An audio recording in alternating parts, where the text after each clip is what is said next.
Hello, ladies and gentlemen. Welcome to Alberta News and Views. I'm warning you right now, I'm going to be talking about Chrystia Freeland, and so trigger warning. I'm going to make this as quick and as painless as I possibly can. It's just never ending. It's every single day. Blacklocks Reporter, Monday, March 25th, 2024. Here we go. Passed bills they hadn't read. Finance Minister Chrystia Freeland provoked outrage Friday after asking senators to pass a budget they hadn't even read.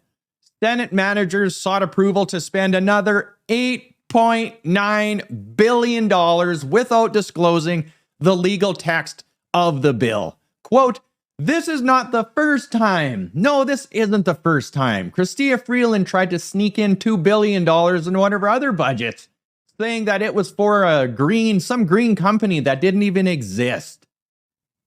$2 billion she tried to sneak in there and hide, and now she's trying to get away with $8.9 billion. What is Chrystia Freeland doing with your taxpayer money? It's crazy that they get away with this. They don't care. They do not care anymore. The polling out this morning has Pierre Poilievre with a supermajority saying that the Liberal Party may be in third place come next election in 2025 in the fall, October. This is the Standing Committee on Finance, and of course, she's being asked questions about the carbon tax, what it entails. This is just theater. It is theater. I am almost 100% sure now that Canada has collapsed. And what we're seeing, what we're witnessing right now is it falling apart. And I say this because I have no proof that it is functioning, that tomorrow will be better than what we have today. It's just every day I get this. Watch this. Members, I want to get through a second round, so, we'll hold somewhat to the minutes. We've been letting things go a little bit longer, but we're starting with MP Morantz, please. Thank you, Mr. Chair. Minister, how much has the government collected in carbon taxes since you implemented it? I didn't hear the last question. How much has the government collected in carbon taxes since it was implemented? So thanks for the question, and it gives me an opportunity to be really clear about the price on pollution. This is revenue neutral. All the money that is collected, it was a pretty specific question. Money that is just collected the number, how goes much back directly to Canadians. I only have limited time, Minister. That is the key point. How much has your government collected in carbon taxes? Also an opportunity for me to point out that Manitoba families will be getting $1,200 this year. Again, Minister, if I could just have the number, how much have you collected in carbon taxes? The key point, which Conservatives consistently are trying to keep from Canadians, is that the price on pollution is completely revenue neutral. Minister, it's a very straightforward question. Canadians want the answer to. The money does not go into general revenues. It is returned to Canadians. What is the dollar value of all carbon taxes collected since the tax was implemented? The key point is that is money in the pockets of Canadians. For Manitoba families this year, it's going to be $1,200. That is making a real difference. Just the number, Minister. How much has the government actually collected in carbon taxes? As I said, the key point is it's all money that goes back to Canadians. It goes back to your constituents, my constituents, Daniel's constituents. With the greatest of respect, it's not revenue neutral. In fact, the estimates, the estimates say that you refuse to answer giving accurate information, Minister. The government's own financial documents, your main estimates show that you've collected $20.7 billion in carbon taxes and has only paid out $18.6 billion since the carbon tax took effect. Your government has collected over $2 billion out of the pockets of Canadians since the tax was implemented that you have not paid back. That's from your own main estimate. So will you correct the record and Mr. admit Morantz, the truth? No, it is 100% revenue neutral, and I'm glad. Are you saying the main estimates are wrong? I am saying that is money that is being held for small businesses, and small businesses will have good news soon because that money is going to be returned to them, as we have committed to from day one.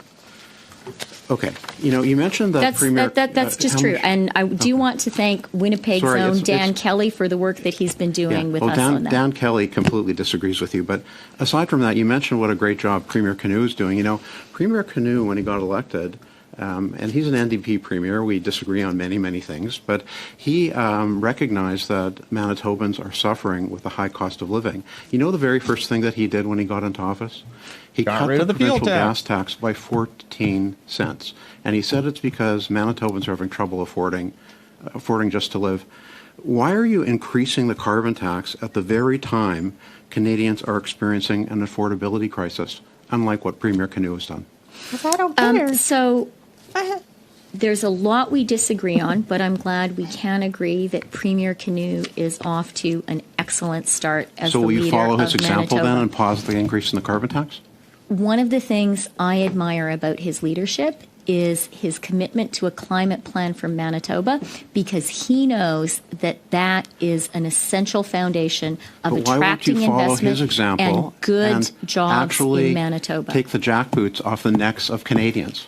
Oh, no, you didn't go there. I must say that language is entirely inappropriate when we're talking about a democracy. Well, I began by talking about Prime Minister Mulroney and the exceptional courage he showed in recognizing Ukrainian independence.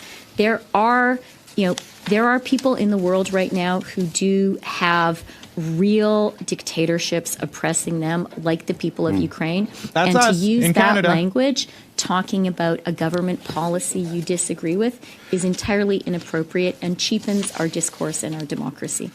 There are 7 premiers who have now called on you, representing close to 25 million Canadians, who are asking you to stop this tax increase. Premier Ford has also reduced the gas tax in Ontario. Why are you increasing taxes on Canadians at the very time they need a break? Let's be very clear. Here it is. Your line of questioning actually helps to highlight this. The price on pollution is revenue neutral. Every single penny. According yes, it to is. your main estimates, it is not. Every single penny goes back to Canadians, and the $2 billion that you have highlighted, that is money for Canada's small businesses, and Canada's small waiting businesses 6 years for it, Minister. will be getting small businesses that money back, and I look forward to announcement in due course. Thank you. Unbelievable. So if it's neutral, then why have it at all? It's not lowering emissions at all. And I can't believe I'm having this conversation again and just talking about this stupid carbon tax. This is the finance minister of Canada. Imagine other countries watching this and talking about it. She is not answering any questions. And these are simple questions with simple answers. She is mocking you. She is mocking the institutions. She is mocking democracy. I'm going to keep you updated, as usual, with all of this nonsense. This is why I say that Canada has collapsed. Because I know tomorrow will be another scandal. It will be something else. It'll be worse than what I got today in Canada. Prove me wrong. Prove me wrong that Canada isn't in complete freefall. I want to know. Give me a glimpse of hope, because I want to see it. Follow me on Substack and Spotify. All of you out there, like, share, and take care.